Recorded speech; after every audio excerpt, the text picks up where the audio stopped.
Good morning, everyone. So God gave me a word this morning right before going into prayer, and I wanted to share it with you guys. Your attackers are going to need you. They are going to need you. This morning, God took me to the story of Joseph and his coat of many colors. And so if we go to Joseph 37:23, so the story of Joseph is essentially that he has he's the youngest of his siblings, and his father had him at an old age. And so his father made him this coat, this beautiful coat of many colors, to show that there was favor on Joseph. His older brothers, were envious of him. And so Joseph has this dream that the sun, the moon, and the stars will all bow down to him. And he tells this dream to his father, and his father is like at this point offended. He's like, "Are you saying that me, your mother, and your brothers are going to bow down to you?" I'm paraphrasing, but that's essentially the gist of the story. And so Joseph's brother take him and they throw him into a pit, a desolate pit with no water. And essentially there's a caravan that goes by, and then he is then sold into slavery into Egypt. And then at that point he goes through it. He's in prison. He's accused of rape. He's at very much a lot of there's a lot of wrongful accusations taking place here. But this is to show you that God is in control the whole time. God is in control the whole time. And so first I want to take you to really funny story. So prior to looking this up, I made a mental note here. Genesis is not a mental note because it's actually a sticky note, but Genesis 37:25. So in my mind, I read Genesis 27:35. And so I go to Genesis 27:35, and it's funny because this verse is not of the same story, but it pertains to the same situation. So it reads here in Genesis 27:35, "But he replied, 'Your brother came deceitfully and took your blessing.'" So in this story, you have two brothers that were born. They're essentially twins. They were, born at the same time. But one came out, and it said that the younger brother will rule the older brother. So the mother favored Isaac, but the father favored Esau and had intended to give the blessing to Esau. But at one point, Esau had given his blessing to his brother for a bowl of soup. And his brother said something to the effect of, I'll give you some soup if you give me your blessing. And Esau, tired, hungry, he's like, "Okay, whatever, you can have it." He's not really thinking into it, but he really just gave away his blessing willingly. And so when people come to you in your dreams and you don't fight back and you don't oppose it, you're willingly giving away. You could be, if you don't challenge it, you could be giving away the blessings that God has for you. It's a great story. You have to go back and read it. I want to keep this video short. I don't want to ramble too long, but it's a great story. But anyway, so in reading this right here, God took me to now I have this apologetics Bible, and it's a HCSB version of it. And as I'm reading through it, there's this really great subnote, and it talks about the divinity and sovereignty of God.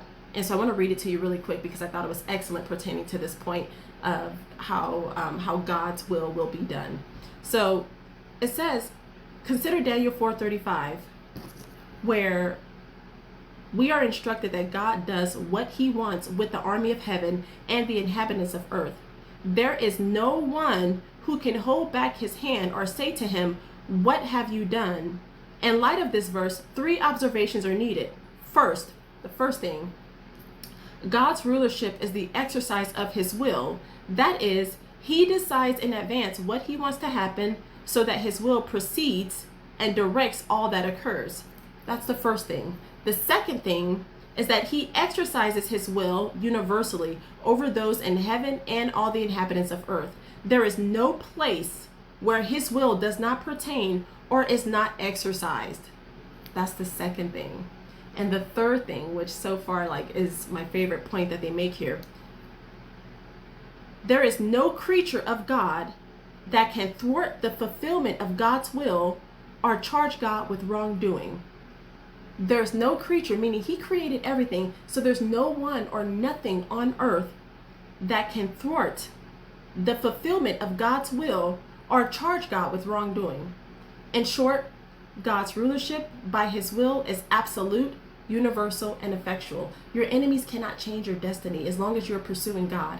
They can't. In fact, they will be a part of the plan for you to overcome, for you to get past this. Just like in the book of, just like in the story of Joseph, his brothers, so later, whenever Joseph becomes to be one of the highest commanders in Egypt, his brothers come to him, and they are like the dream that he had as a child. As a child, this dream manifested years, maybe even decades later. So though it seems like you're going through this for a very extended, long period of time, God is in the work, and he's not going to allow you to fail. You will be able to overcome every single thing. You have to stay with the faith. You have to stay in the word, and you have to know what his word says, so that way you know what to expect. There's nothing new under the sun. When you watch movies, it's the same theme and plot over and over again. God's will be done. It is always done, but you have to be diligent in pursuing him. Just like Joseph's brothers needed him whenever he went to, whenever the famine came to Egypt and they had to go to get grain from Egypt, they never in a million years expected that Joseph would be the authoritative figure over who they needed. And when they saw him, he was so elevated that they didn't even recognize him. They didn't know who he was. They didn't even recognize him.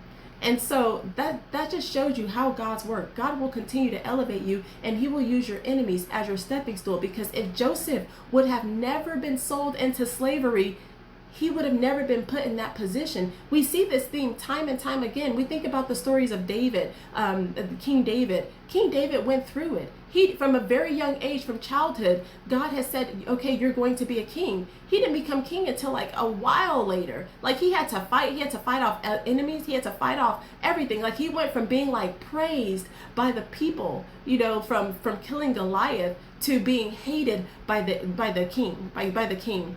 And he was able to befriend the king's son. You know, Joseph and not Joseph, but Jonathan and David became they became basically best friends, you know, and David kept his word to Jonathan, saying, you know, basically like, I'll make sure that your children and your descendants are looked after. And he did that. But this just shows you that time and time again, God's will be done. And in order for you to get to that next level where your enemies are actually going to come and to you to receive help and aid, God is going to have to elevate you, and he's going to have to humble you and take you through this process so that you can indeed be refined to the way in such a way that he can thoroughly and fully use you.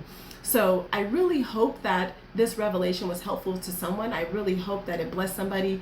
If you like this video, give us a thumbs up. If you want to see similar content, subscribe, and I will see you guys next time. Blessings.